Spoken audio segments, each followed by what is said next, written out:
Alright, I am Tehuti Khepera Unleashed.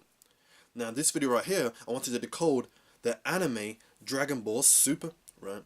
Now as a disclaimer, I want to say that I don't want people to look at this video and be like, okay, oh Tehuti watches animes, maybe he can decode this anime, no, we're not going to be decoding other animes, you see what I'm saying? The only reason I'm decoding this one is because, you see what I'm saying, of the deep occult elements, right?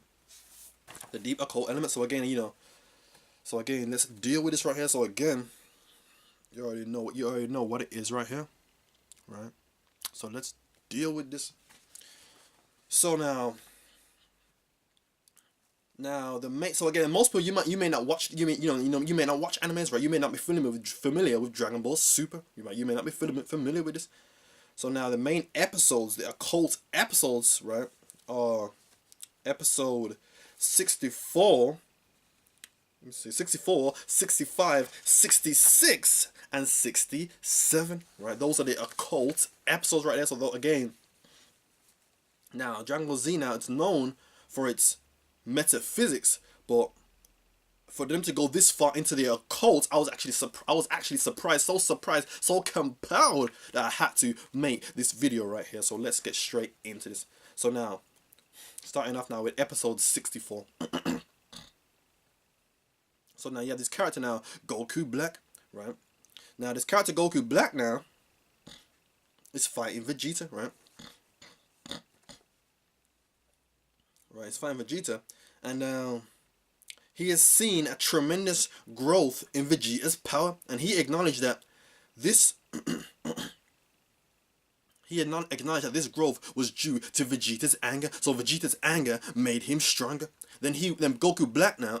So again, Goku Black is who's the villain of this specific arc now in the saga. This specific arc, right? He says now he went into his own anger, and he was angry at the humans. He was angry with the humans and angry with the other gods, right? And this anger, and because of this anger now, he was able to produce. Let me see. So again, he produced this new weapon. And his power went to new heights, right? So it shows how, dealing what Bobby Hemmett used to go into, dealing with the theology of hate and anger, right? Again, so yeah, so anger is a source of power, right? And this new weapon that he had was a scythe, right? Was this type of scythe. Now, when he summoned the scythe now, he was amazed at the depths of his power, right? And even he couldn't comprehend the limits of his power, right? Then he slashed the scythe, right? And there was a rip in time.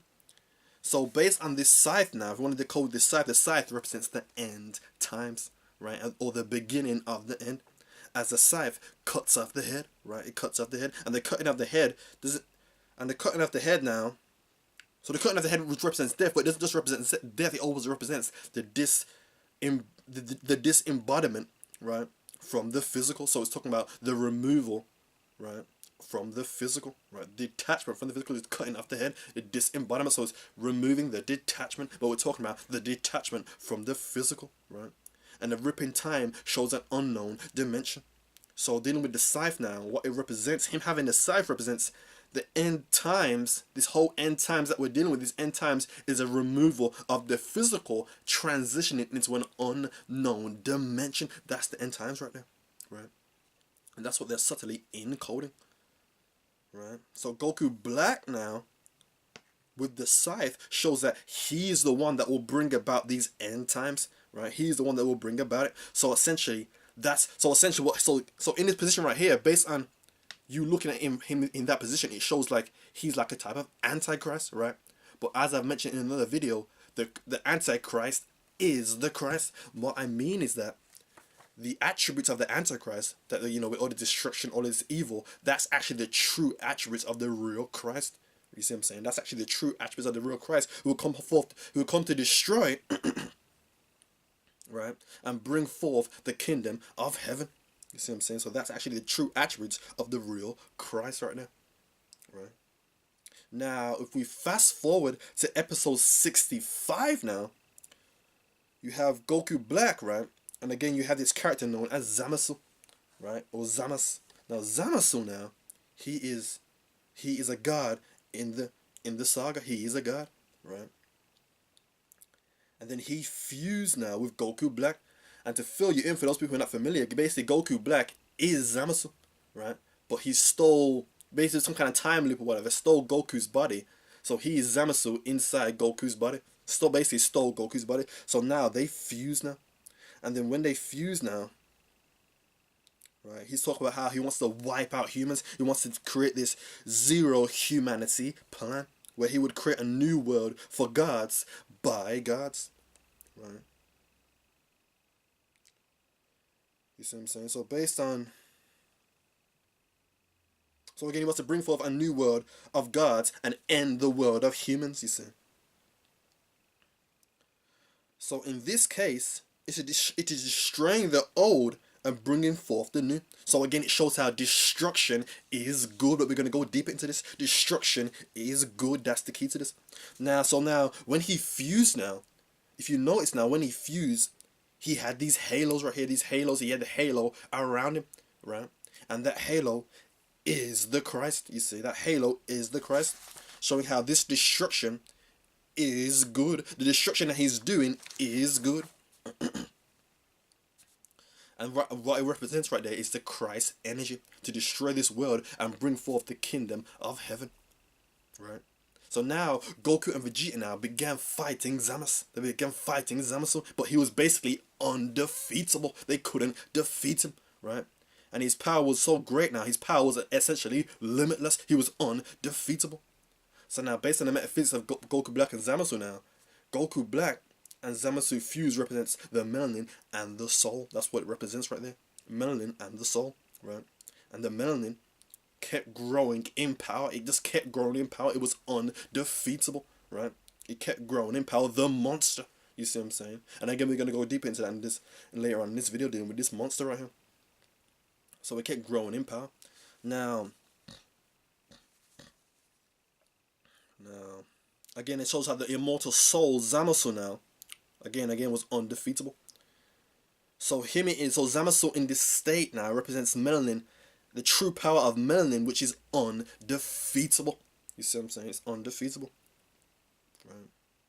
Now, one of Zamasu's attacks now was these blades of judgment. He's doing these blades of judgment. You see what I'm saying?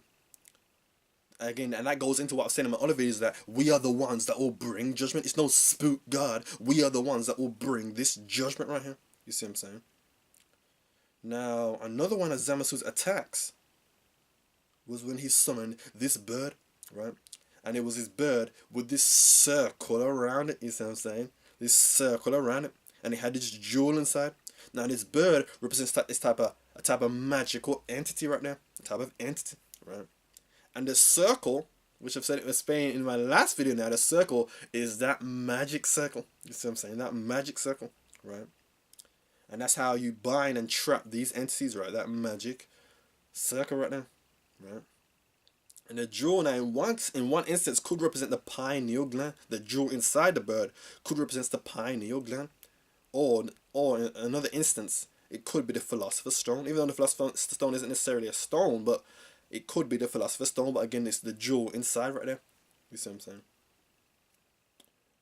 So again, what it represents right there, it shows how this is how you bring about this world. This was how you bring about the end, and the end is through magic. It's through the occult. This is how the end will come. You see what I'm saying?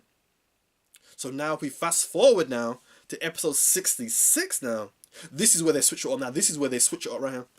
Now, Goku attacks Zamasu, right? And then what happened was, one side of his body became purple. One side of his body was purple and the other side was green, right? And then the halo disappeared.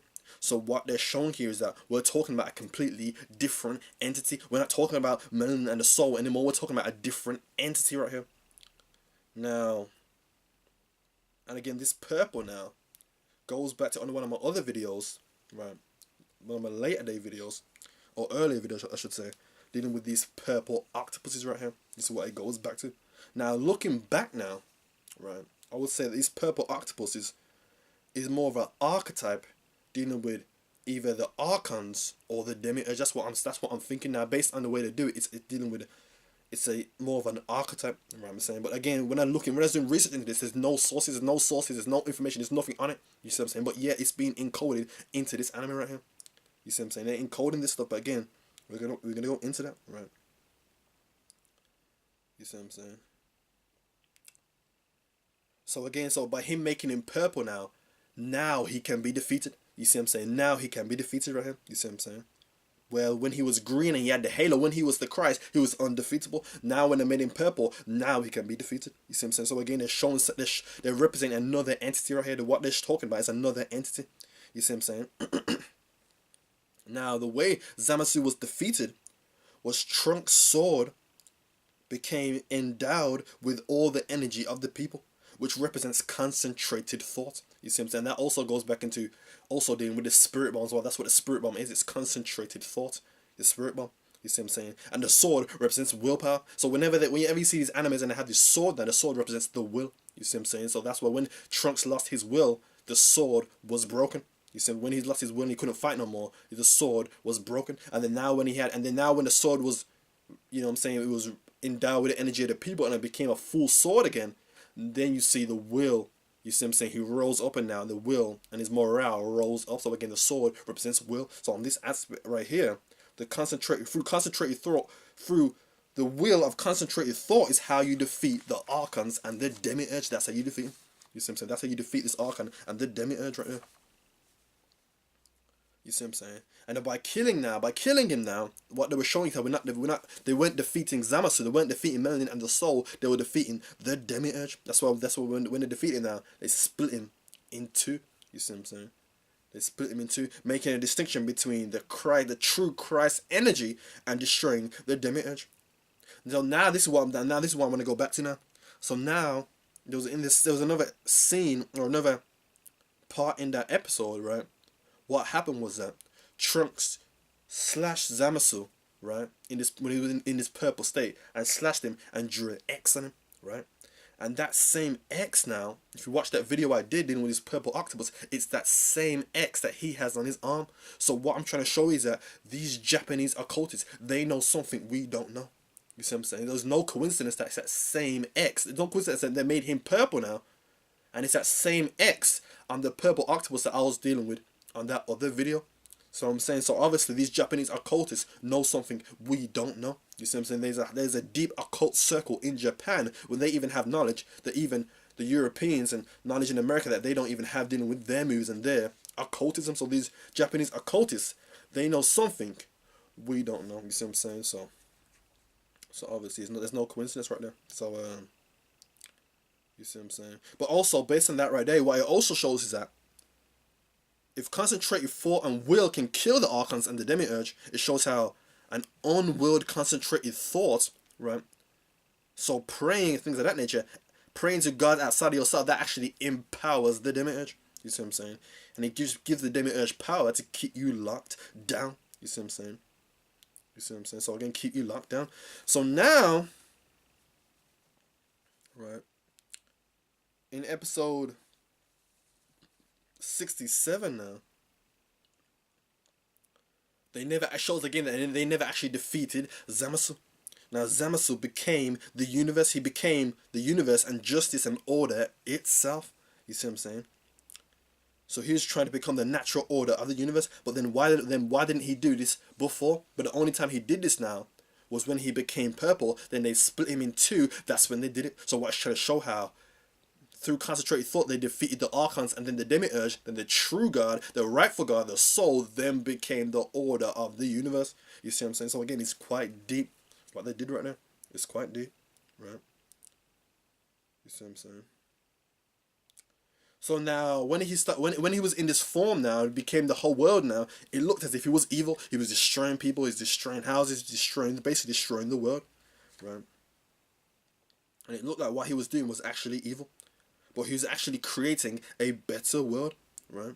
And if you notice now, there was no sun in the sky. Therefore there's no time, because like as I mentioned in my last video, the sun governs time on this planet. You see what I'm saying? So there's no time, there's no death, there's no physical aging. You see what I'm saying? He was creating a new world right there, right?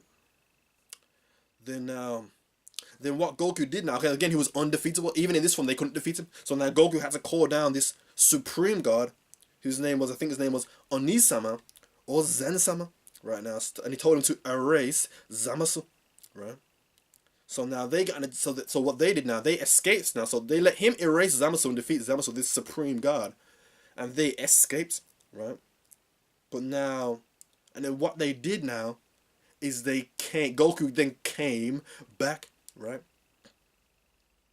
So now, when Goku came back now, all you saw was this type of crystalline type of paradise-like environment. You saw this crystalline paradise environment. So by him erasing Zamasu, what he essentially was doing was wiping away the dust, wiping away the debris to reveal this true paradise. So it shows how Zamasu was the destructive force, and Onisama was the creative force that comes forth after the destructive force to bring forth the true kingdom of heaven.